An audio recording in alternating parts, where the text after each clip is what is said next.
Good morning, students. How are you all? I hope that you all are fine and enjoying the classes. And your response that shows that you are really taking interest in these classes.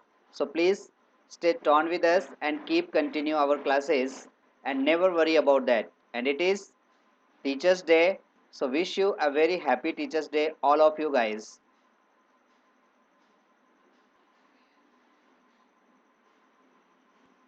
So चलिए शुरुआत करते हैं बिना time गवाएं। Day 41 और 41 में हम देख रहे हैं वुमेन एम्पावरमेंट। वुमेन एम्पावरमेंट का मतलब है महिला सशक्तिकरण। जब तक हम महिलाओं को सशक्त नहीं करेंगे तब तक पूरे देश का विकास संभव नहीं है, क्योंकि आप भी जानते हैं women is the centre of the family, it is the axle of the family. तो जब तक हम फैमिली की बात नहीं करेंगे, वुमेन की बात नहीं करेंगे, एम्पावरमेंट पॉसिबल नहीं है।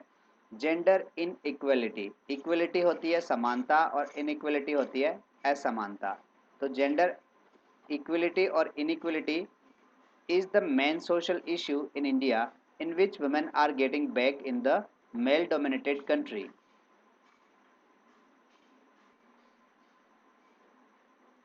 Women empowerment needs to take a high speed in this country to equalize the value of both genders. Uplifting of women in all means should be the utmost priority of the nation. Inequalities between men and women in the society generates lots of problems, which becomes a big obstruction in the way to success of nation.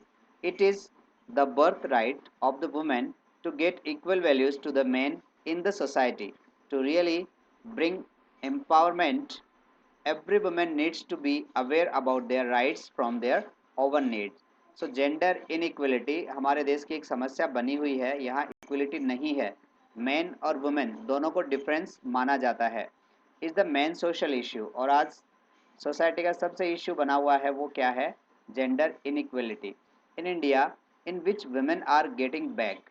इसमें औरतें पिछड़ रही है in the male dominated country. Male dominated country क्या है? जिसमें आदमी का बोलबाला है। आप सभी को पता है कि औरतें शादी करके पुरुष के घर में जाती हैं और अपना मायका छोड़ जाती है, और आगे चल कर के बेटे पे नाम भी पापा का ही लगता है, माँ का नहीं लगता। तो ऐसी सोसाइटी को हम बोलते हैं male dominated society. So our country is male dominated, इसमें पुरुष प्रधान माना जाता है। Women empowerment needs to take a high speed. अब जो वुमेन एम्पावरमेंट है उसको हाई स्पीड लेने की आवश्यकता है in this country to equalize the value of both genders, whether that is a woman or a man, there must be a equalize। Uplifting की जरूरत है, दोनों को ही उत्थान की आवश्यकता है। Uplifting of women in all means should be the utmost priority. यदि औरत का अपलिफ्टमेंट होता है, उद्धार होता है, तो वो ज़रूरी है, और बाय ऑल मीन्स हर तरीके से चाहे कैसे भी हो अपलिफ्टमेंट ज़रूरी है ऑफ द नेशन। और इसका अपलिफ्टमेंट का मतलब नेशन का upliftment. Inequality between men and women in the society generates lots of problems, which becomes a big obstruction, और वही आगे चल कर के एक बहुत बड़ी समस्या बन जाती है। In the way to success of nation, यदि देश की सफलता देखें तो उसके रास्ते में एक बड़ा ऑब्स्ट्रक्शन बन जाता है। Is the birth right, it is the birth right of women, एक औरत का ये जन्मसिद्ध अधिकार है to get equal values to the man, उसको भी आदमी के बराबर वैल्यू मिले इन द सोसाइटी, समाज में। टू रियली ब्रिंग एम्पावरमेंट, यदि वास्तव में ही आप महिला सशक्तिकरण लाना चाहते हैं या सशक्तिकरण लाना चाहते हैं, every women needs to be aware about their rights from their own ends, कि उनके जो भी अधिकार है वो उनको उनकी तरफ से उनकी जानकारी होना जरूरी हो जाता है। So for equal rights they need to take positive steps and involve in every activity. उनके साथ they need to take positive steps, उनके साथ पॉजिटिव स्टेप्स लेने की आवश्यकता है।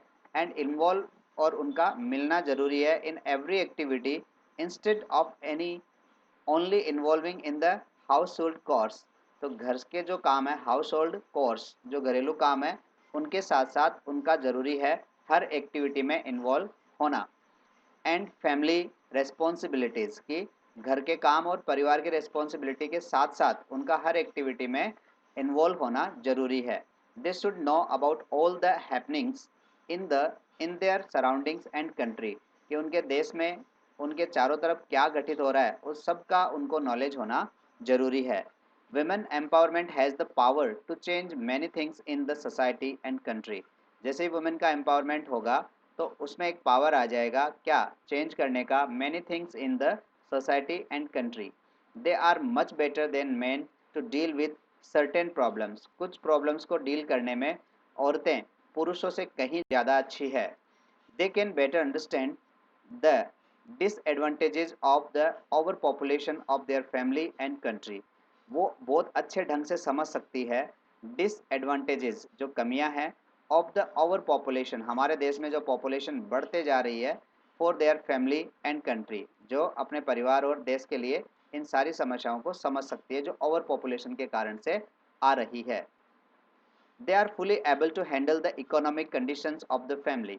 जो फैमिली की जितनी भी इकोनॉमिक कंडीशंस है उनको वो अच्छे ढंग से हैंडल कर सकती है। And country through proper family planning. Family planning का मतलब हम दो हमारे दो और फैमिली में कितनी सारी बातें आ सकती है उन सब की प्लानिंग करने में वो बहुत ज़्यादा एबल हैं। They are fully able to handle. women are capable enough to handle any impulsive violence in comparison to the men। और कोई भी वायलेंस हो जाती है, हिंसा हो जाती है, उसको भी सहने में कैपेबल है और उसको अच्छे ढंग से हैंडल कर सकती है, वेदर इन द फैमिली और सोसाइटी, चाहे वो परिवार में हो चाहे समाज में हो। So that's why women empowerment is necessary। through women empowerment से it can be possible to change the male dominated country into the equally dominated country। अभी जो मेल डोमिनेटेड कंट्री है वो महिलाओं को सशक्तिकरण करके इक्वल बनाया जा सकता है और उसको हम बना सकते हैं equally dominated country. Empowering women में easily help to grow each and every member of the family without any extra effort. यदि वुमेन को एम्पावर कर देते हैं तो परिवार के हर आदमी को, एवरी मेंबर को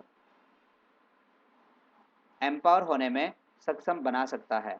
a women is considered, women को माना जाता है, टू बी रेस्पॉन्सिबल, वो बड़ी रेस्पॉन्सिबल होती है, उत्तरदायी होती है, for everything in the family.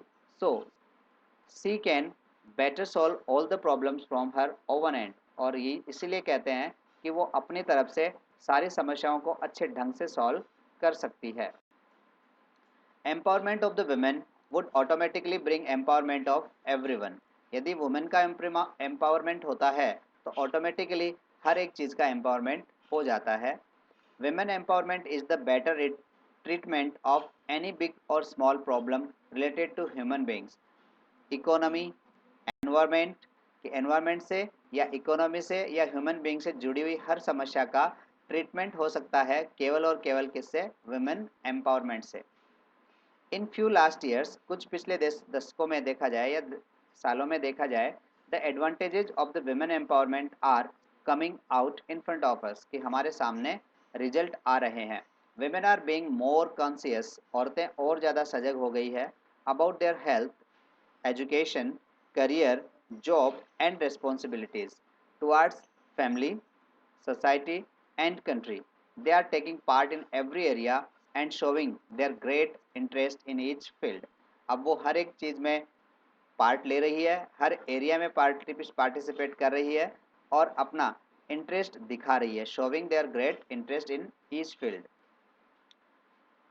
Finally, after long years of hard struggle, they are getting their right to go ahead on the right track। और अंततः उनको हार्ड स्ट्रगल के बाद में अपना खुद का जो राइट था, सही था, टू गो अहेड, आगे बढ़ने का अधिकार उनको मिल चुका है। Likewise we can go through the chapter.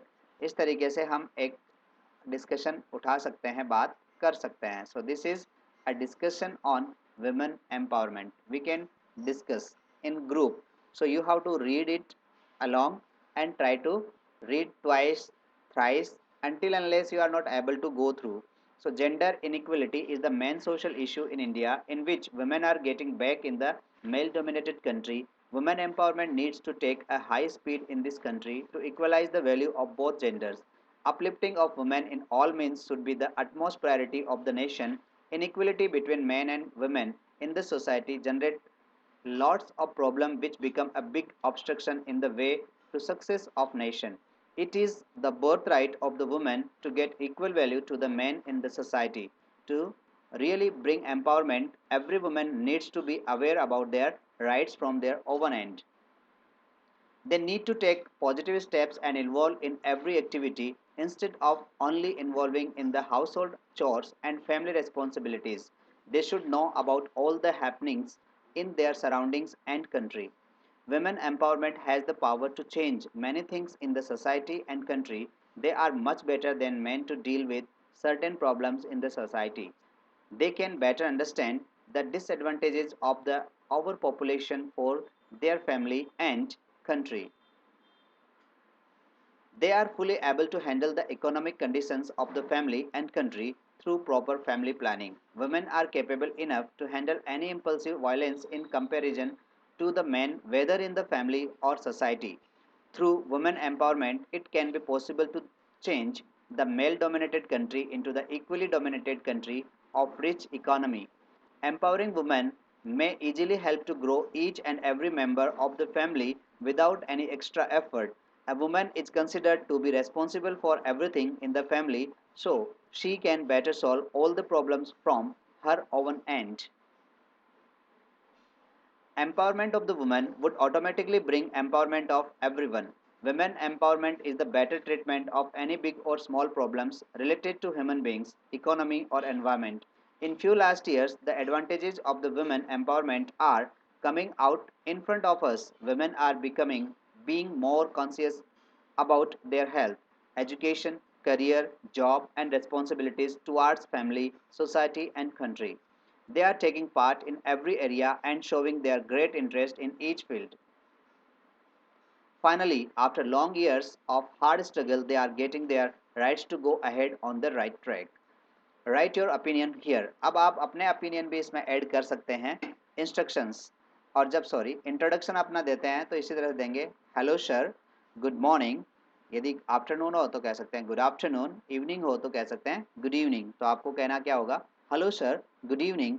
I am Kuldeep Kumar Kumawat. My father's name is Mister S R Kumawat. My mother's name is Mrs Kanta Devi. My father is a teacher and my mother is a homemaker.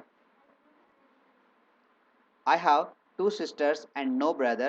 I have completed my 12th from Digambar Jain senior secondary school Sikar.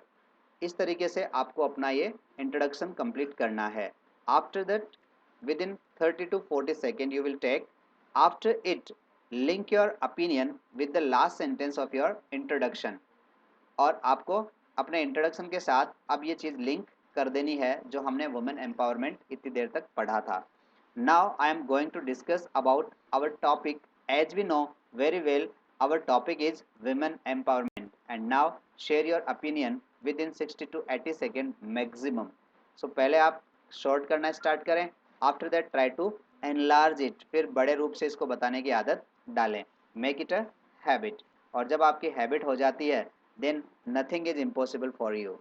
So hi, this is Kuldeep Kumar Kumawat and you are watching Dream Touch Academy's DTA Seeker channel for spoken English. To improve your spoken English, you have to work hard, harder, harder than the hardest. Are you getting me? Yes, I am getting you. So this is how to discuss on a given topic in front of the people they are interviewing you. कई बार हमें दोस्तों से मिले बहुत दिन हो जाते हैं और बहुत दिनों बाद जब हम मिलते हैं तो दोस्त को यही कहते हैं long time no see, where had you been. कई दिन हो गए आपको देखा नहीं, आप थे कहाँ, वेयर हैड यू बीन. तो जब उनसे पूछते हैं कि रहे कहाँ या थे कहाँ तो हम पूछ लेते हैं वेयर हैड यू बीन. तो पूछेंगे कैसे? Long time no see, where had you been. तो जब भी आप कई दिनों से किसी से मिलें तो ज़रूर पूछें लॉन्ग टाइम नो सी. कैसे पूछेंगे? Long time no see, where had you been. तो इस तरीके से आप पूछ सकते हैं. और यदि बंदा कहीं था तो आपको बताएगा sorry I was busy with my daily chores. रोजाना के काम के साथ बिजी था. या फिर I was busy with my father's occupation, पापा के काम में बिजी था। सो इस तरीके से आप जवाब दे सकते हैं, पर पूछिए ज़रूर जब कोई लंबे समय बाद मिले तो पूछिए long time no see, where had you been. I had been to Mumbai, जवाब हो सकता है I was in Mumbai. So Mumbai is really very happening place and I enjoyed a lot in Mumbai. So, have you ever visited Mumbai? Yes, I visited. Last year, I visited Mumbai and enjoyed a lot. And this is the time of rainy season. In rainy season, visiting Mumbai is really dangerous because it rains day or night. Continuously, it is raining. So, while going Mumbai or before going Mumbai, check and confirm the weather is fine or not. Otherwise, it is very hard to visit Mumbai. So दोस्त से कई दिनों बाद मिलते हैं तो यही पूछते हैं long time no see, where had you been. I had been to Mumbai. आगे एक सेंटेंस हमने लिखा है who is got a good say in your family. Who is got a good say in your family कहने का मतलब आपके family में बड़ा कौन है, सबसे ज़्यादा नाम किसका है, आपकी फैमिली में किसको सबसे ज़्यादा जानते हैं, किसका नाम अच्छा है। माई father has got a good से, मेरे पापा को सब जानते हैं। My father has got a good से। सो आपके परिवार में यदि पापा को सब जानते हैं तो आप कह सकते हैं my father has got a good say. मुझे भी मेरी कॉलोनी में सब जानते हैं। I have got a good say in my colony. क्या कहते हैं? I have got a good say in my colony. Have you got a colony? Yes, I have got a good say in my colony, कि मेरी colony में मुझे सब जानते हैं। I have got a good से। तो जब जब आपके साथ ऐसा हो कि आई have got a good say in my colony तो कह सकते हैं। और जब पूछते हैं who is got a good say in your family, my father has got a good say in my family. Are you getting me? Yes, I am getting you. Are you okay? Yes, I am okay. Long time no see. Where had you been? I had been to Mumbai. कह सकते हैं Yes, I can. My father has got a good say in my colony. या फिर family की बात करें तो कह सकते हैं my father has got a good in my family. जो भी आता है पापा के नाम से ही हमें जानता है। और गांव में भी यदि किसी से पूछते हैं तो मेरे पापा का नाम ले दो बस आप तो, और आपको घर तक कोई ना कोई छोड़ करके आएगा। माई father has got a good say in my family. तो जब भी हम पूछ लेते हैं कि आपके घर पे सबसे ज़्यादा किसको जानते हैं, who is got a good say in your family, my father has got a good say in my family, तो बस इतना ही हमें बताना होता है। Are you getting me? Yes, I am getting you. Have you got it? Yes, I have got it. जब जब कोई काम हम करवाते हैं गेट इट डन क्या कहेंगे? I get it done. So I get my hair cut, मैं मेरे बाल कटवाता हूँ। I get my shoes polished. Do you get your shoes polished? Yes, I get my shoes polished. Do you get your hair dyed? क्या आप अपने hair को dye करवाते हैं? Do you get your hair dyed? Yes, I get my hair dyed. Are you getting me? Yes, I am getting you. How long is it since you got your hair trimmed? जब भी पूछ लेते हैं कि कितने दिन हो गए आपने अपने बाल कटवाए हुए, या फिर आपको अपने बाल कटवाए हुए कितने दिन हो गए, how long is it since क्या पूछेंगे? How long is it since you got your hair cut. अब अगर अपने पास तीन एक्शन यहाँ पड़े हैं, how long is it since you hair trimmed. हाँ, कटिंग और ट्रिम थोड़ा सा सेम सा ही होता है, कटिंग में ज़्यादा हो जाता है, ट्रिम में छोटे छोटे छांट लिए जाते हैं। गॉट दिस शर्ट स्टिच्ड, ये शर्ट कब सिलवाया। गॉट योर हाउस पेंटेड, आपने घर पे कलर कब करवाया। सो क्या कहते हैं, how long is it since you got your house painted, या बोलेंगे how long is it since you got this shirt stitched. How long is it since you got your hair trim, कि कितने दिन हो गए आपको बाल कटवाए हुए। तो हम कल सीख रहे थे इट इज सिंस, या it is 5 months since I got my hair trimmed, 5 महीने पहले मैंने कटवाए थे। और you can not believe and you won't believe that I got my hair cut before lockdown in February. So it possible? Yes, it is possible. It is hard to believe, जब जब विश्वास करना मुश्किल हो जाता है तो क्या कहते हैं, it's hard to believe, I can't believe. So how long is it since you got your hair cut, how long is it since you got this shirt stitched, how long is it since you got your house painted. Has your father come down on you, क्या आपके पापा आप पे कभी गुस्सा करते हैं। Has your father मतलब कभी कर लिया है या कभी किया है। Has your father come down on you? Once my father came down on me, एक बार जरूर उन्होंने मुझे गुस्सा किया था मुझ पे. Once my father came down on me. Have you have you ever seen Mumbai? क्या कभी आपने मुंबई देखी है? Have you ever visited Taj Mahal? क्या कभी ताजमहल गए हो? यदि गए हो तो कहते हैं यस आई विजिटेड. और अभी अभी जाके आए हो तो बोलते हैं आई हैव जस्ट विजिटेड, अभी अभी हमने विजिट किया है. Is it easy? Yes it's child's play. तो लोगों से मिलते हैं तो कहते हैं हाय, और जाते हैं तो कहते हैं बाय. मिलकर खुशी होती है, नाइस टू मीट यू. क्या कहेंगे? Nice to meet you. सामने वाला भी बोलेगा nice to meet you too. मेरे पास एक आइडिया है तो कहते हैं आई हैव एन आइडिया. आप लोगों के पास भी है क्या? Do you have an idea? Yes I have an idea. चलो बात करते हैं, let's talk. So once my father came down on me. Do you know how to hold back emotions? क्या आपको इमोशंस पे कंट्रोल रखना आता है? Do you know how to hold back emotions? Only I knew how held back my tears while my mother ruffled to my hair into fear. कि जब मुझे डर लग रहा था तो माँ मेरे सर पे हाथ घुमा रही थी. केवल मैं ही जानता हूँ कि मैंने इमोशंस को कैसे होल्ड बैक किया, कि मैंने किस तरह से इमोशनल होने से अपने आप को बचाया. There are so many लिक्रोमस. लिक्रोमस कौन होते हैं?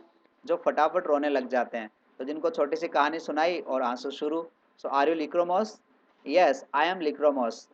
Can you speak in English? Yes, I can speak in English. Do you know how to hold back emotions? Yes, I know how to hold back emotions. Only I knew, केवल मुझे ही पता था how I held back my tears, कि किस तरीके से मैंने मेरे आंसू रोके. When या while my mother ruffled to my hair into fear, कि बस मैं डर रहा था और मेरे हाथों में मम्मी ने, मेरे सर में बालों में मेरी मम्मी ने हाथ घुमाया. तो मुझे ही पता था कि मैंने किस तरीके से आंसू आने से अपने आप को रोका. Only I knew how I held back my tears, कि किस तरीके से मैंने मेरे आंसू रोके. तो ऐसे सिचुएशंस कई बार हो जाती है. How do you held back या how do you hold back your emotions? Are you able to hold back your emotions? Are you emotional? There are so many people, they are so much emotional, they touch emotionally, and they ask some questions, and without any asking question they start weeping, they start crying, and they are not able to hold back their emotions. Are you able to hold back your emotion? Yes, I am able to hold back my emotion. कई तो कहते हैं I can't help it. कुछ लोगों से नहीं होता I can't help it, और कुछ से हो जाता है. they say I can handle, I can control. Are you able? Yes, I am able to control my emotions. It is a child's play. क्या कहते हैं? It is a child's play. चलो बात करते हैं. Let's talk. How long is it since you got your hair trimmed? आपने पिछली बार बाल कब कटवाए थे? कितने दिन हो गए? How long is it since you got your hair cut? तो हम कह सकते हैं it is since last 5 years. It is since last 5 years I got my hair cut, I got my hair trim.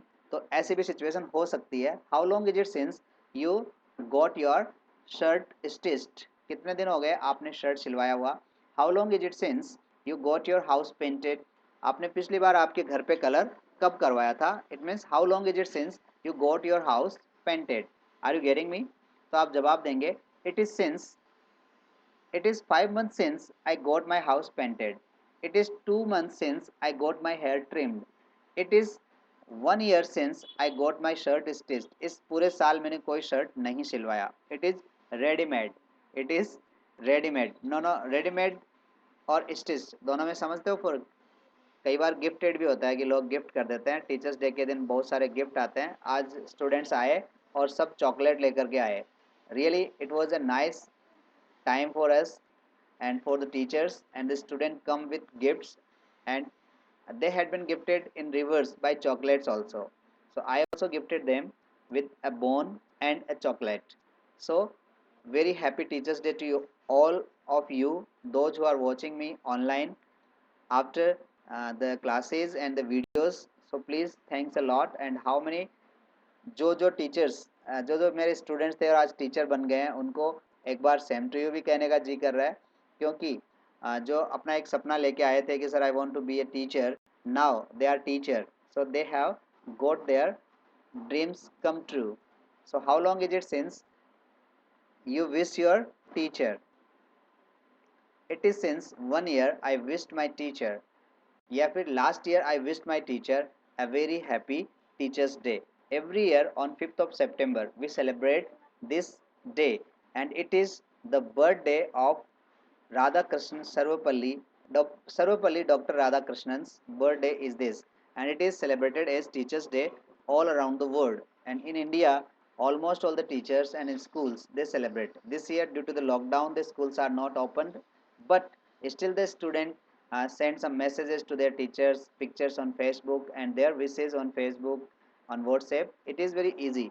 And now on YouTube, you can send me wishes. You can write down Happy Teachers Day, and I hope that today you will be more and more, and you will enjoy the classes, and please don't miss the class. And those who come irregularly, it is my suggestion to them that they must be regular also, because without regularity you will not be able to learn all the things. And after all, people will say that you had been the student of Kuldeep sir and you did not learn, then again I will be claimed or blamed. So please try to be regular. How long is it since you watched my video? How long is it since you wrote something in your diary? How long is it since? तो जब जब हम पूछते हैं कि आपने कुछ कब से ऐसा किया, लास्ट टाइम कब था जब आपने ऐसा किया, तो आपको बताना होगा इट इज सिंस 5 months, या बोलेंगे it is 5 months since I got my hair cut. It is 10 years since I took breakfast. 10 साल हो गए. और लॉकडाउन में तो ब्रेकफास्ट की आप सोचो ही मत, क्योंकि शादियां हो नहीं रही है और ब्रेकफास्ट करने टीचर्स जाते नहीं है. Isn't it? Yes it is. The weather is changing and the rainy season is on. So, days are very hot and nights are very cool. So, it is very easy to become ill. And if you are ill, then you need a doctor. If you want to get a good treatment, then you have to go to a doctor to get yourself checked. So today Rakesh goes to Dr. Bansal and discuss with him. So there is a dialogue between doctor and a patient. So whenever you want to go as a patient, then how do we discuss? Some sentences are there. With the help of these sentence, you can also meet with your doctor. So Rakesh says, "Good morning, sir," and Dr. Bansal replies, "Morning, come in please. What happened? What is the ailment? How come you come?" ऐसा भी हम कह सकते हैं, आज कैसे आना हुआ? How come you come? So Rakesh बोल रहा है, "Sir, actually I have got a severe headache for few days." कि कुछ दिनों से मेरे बहुत दर्द, सीवियरली या सीवियर हेडेक, तो बहुत तेज सर दर्द होता है. It has been about 50 days now, और आज ये 15 दिन हो गए हैं. Pain mostly occurs at night, और ज़्यादातर जो दर्द होता है वो रात को होता है. Just before I go to bed at about 9, और जब मैं सोने के लिए जाता हूँ उस समय ये ज़्यादा होता है. तो राकेश क्या क्या कहता है एक बार फिर आपको बता देता हूँ. Sir, actually I have got a severe headache for a few days. It has been about 15 days now. Pain mostly occur at night just before I go to bed at about 9 o'clock. तो आप भी इस तरीके से बात कर सकते हैं यदि आपके कोई एलिमेंट हो, कोई बीमारी हो, सीवियर हेडेक हो, या फिर आपके स्टमक एक हो, पेट में सर दर्द हो, सर में पेट दर्द हो. ये सारी बीमारियां आप कर सकते हो, अपने डॉक्टर को बता सकते हो. And never hide anything to your doctor. अपने डॉक्टर से कुछ भी मत छुपाइए. Tell him everything. The same happens with teacher also. If you are not getting me, try to tell me, try to ask the questions. what is the right answer, how can we say this. So there is a dialogue between doctor and a patient. So dialogue between doctor and patient is really important for us, because the weather is changing, and sometimes we catch cold, sometimes we have cough, sometimes we have sneezing, sometimes we have body pain, it stretches. I have body pain, I'm not feeling well. So the situation, in this situation you have to go to the doctor. Good morning. Good morning, sir. Doctor says, very good morning, come in please. What happened? Rakesh says, sir, actually I have got a severe headache for few days. It has been about 15 days now. Pain mostly occurs at night just before I go to bed at about 9. Dr. Bansal says, did you take medicine from somewhere? Rakesh replies, not yet, though I was thinking. तो doctor ने पूछा कि आपने कहीं से medicine ली है, did you take medicine from somewhere, क्या आपने कहीं से दवाई ली थी? तो राकेश कहता है नॉट येट, अभी तो नहीं ली, बट आई वॉज थिंकिंग, पर मैं सोच रहा था कि किसी न किसी डॉक्टर से दवा ले लूं। Are you getting? Yes I am getting.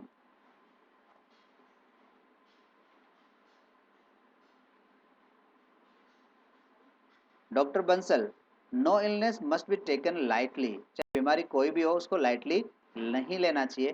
15 days, 15 days more than enough, 15 दिन तो बहुत ज़्यादा हो जाते हैं कि आपको कोई छोट-मोट बीमारी हो तो वो 3 दिन देती है।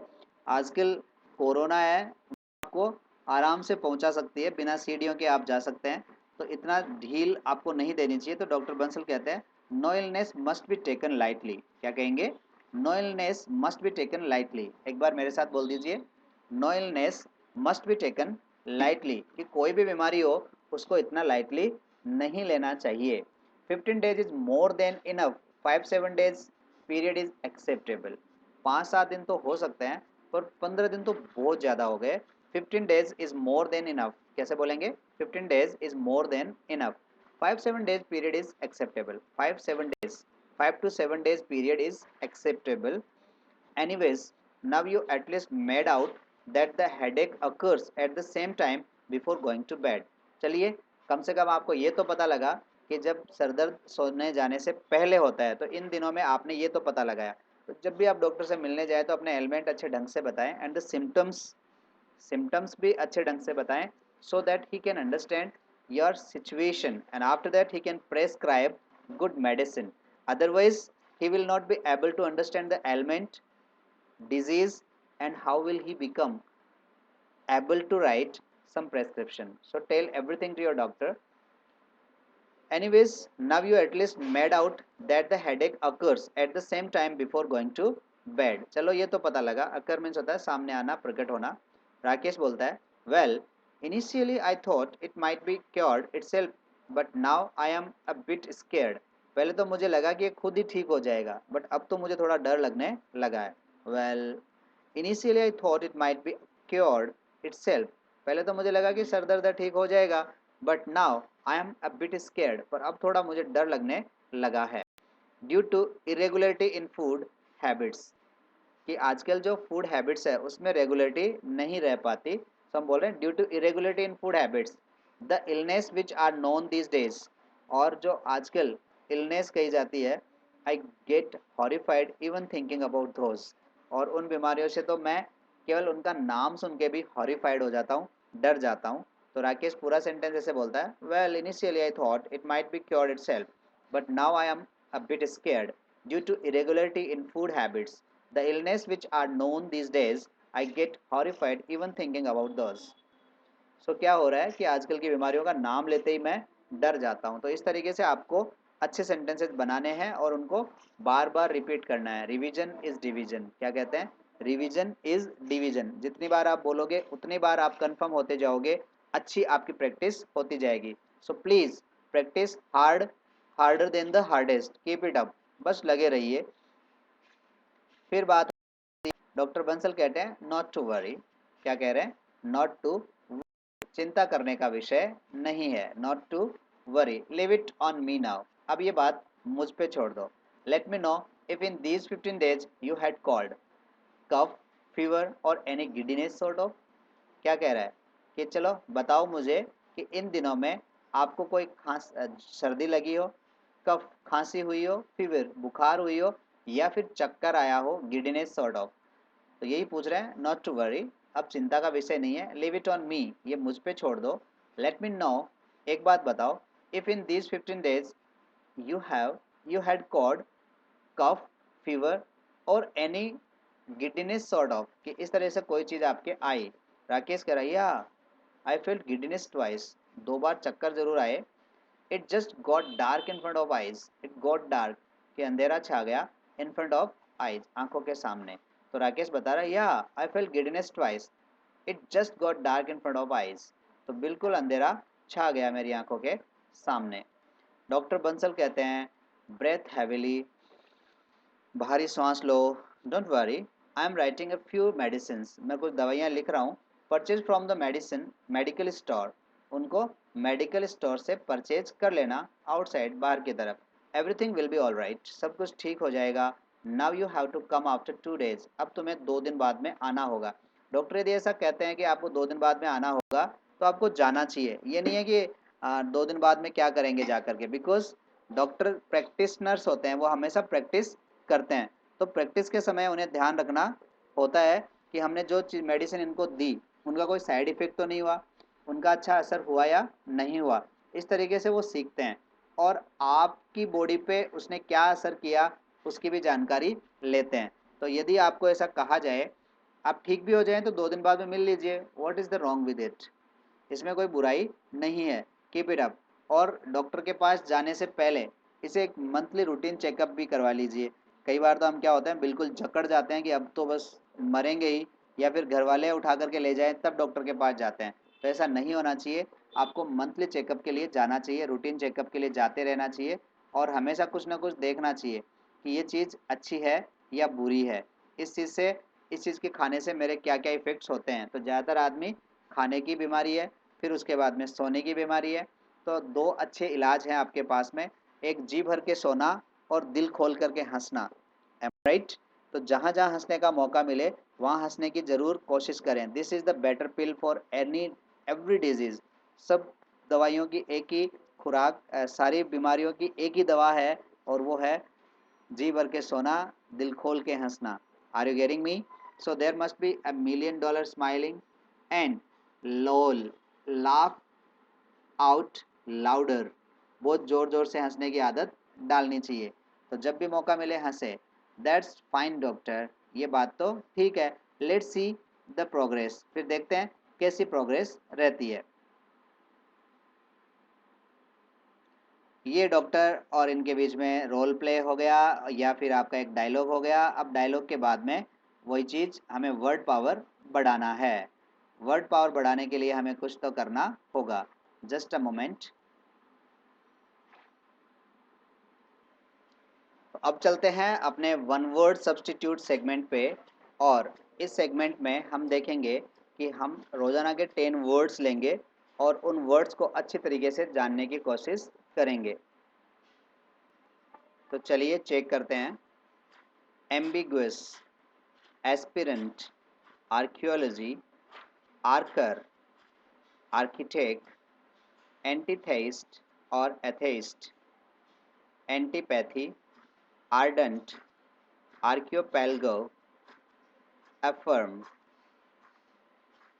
एम्बिगुअस मीन्स अस्पष्ट और अनेकार्थी, जिसको हम कह सकते हैं capable of being understood in their two in either of two or more possible senses, कि एक व्यक्ति जो कि थोड़ा सा अस्पष्ट हो या जिसका अनेक अर्थ लगाया जा सके उसको हम बोल सकते हैं ambiguous. Capable of being understood in either of two or more possible senses, कि किसी भी चीज़ को 2 पॉसिबल सेंसेस निकले उसको हम बोलते हैं एम्बिगुअस या एम्बिग्विटी। एस्पिरेंट, आकांक्षी, अ person who has ambition for fame, जिसको एम्बिशन हो महत्वाकांक्षा हो उसको हम बोलते हैं एस्पिरेंट। आर्कियोलॉजी, पुरातत्व विज्ञान, study of ancient things like tombs, buried and buried towns, कि जो दफनाए गए हो या टूम हो उनको वापस स्टडी करते हैं, ऐसी चीज़ों को हम बोलते हैं आर्कियोलॉजी। आर्कर, आर्कर कहलाता है तीरंदाज, जो कि तीर चलाता हो। अ person who shoots with a bow and arrow, उनको हम बोलेंगे आर्कर। सो आर्कर के बाद हम देखेंगे आर्किटेक्ट। आर्किटेक्ट कहलाता है शिल्पकार। अ person who design buildings and also supervises there construction, जो बिल्डिंग की डिजाइनिंग करता हो और उसका कंस्ट्रक्शन की सुपरविजन भी करता हो कि कंस्ट्रक्शन कितना हो गया, कहाँ दिक्कत है, कितना बाकी रहा है, ऐसे लोगों को हम बोलते हैं आर्किटेक्ट। फिर है एंटीथेइस्ट। एंटीथेइस्ट या फिर एथेइस्ट ऐसे लोग होते हैं a person who does one who does not believe in god's existence, जो ये कहते हैं कि ईश्वर होते ही नहीं है, उन लोगों को हम बोलते हैं एंटीथेइस्ट और एथेइस्ट, जिसको हम कह सकते हैं नास्तिक, जो ईश्वर की सत्ता में भरोसा नहीं करते हैं, ऐसे लोगों को बोलते हैं एंटीथेइस्ट। क्या कहेंगे? एंटीथेइस्ट। एक बार बोल के देख लिए, एंटीथेइस्ट या फिर एथेइस्ट, ऐसे लोगों को नास्तिक कहते हैं। एंटीपैथी, एंटीपैथी पैथो, पैथो शब्द से बना है, पैथो, पैथो मीन्स दया भावना, तो एंटीपैथी या ऐसी पैथी जो एक दूसरे के विरुद्ध हो, जिसको हम कह सकते हैं शत्रुता या वैमनस्य। Strong dislike between two person, कि दो लोगों के बीच में एक दूसरे के प्रति यदि स्ट्रॉन्ग डिसलाइक हो तो उसी को बोलते हैं एंटीपैथी।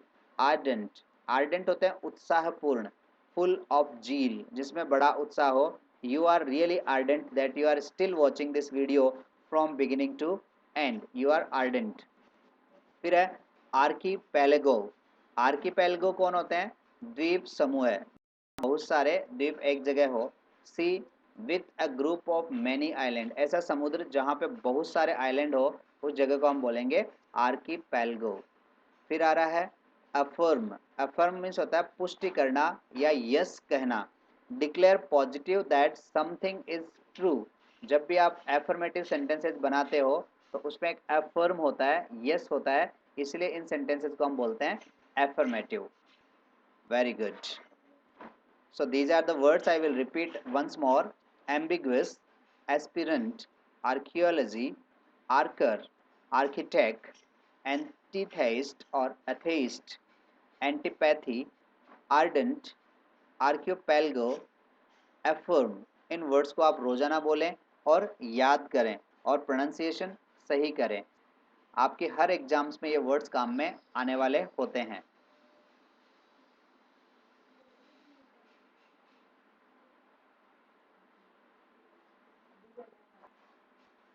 और इन्हीं वर्ड्स के साथ आज की क्लास हम यहीं एंड करते हैं। Happy learning.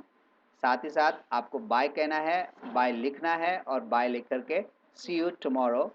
And Sunday is fun day, so you have to enjoy a lot, and we will see you back on Monday. Till then, bye bye. Enjoy your classes.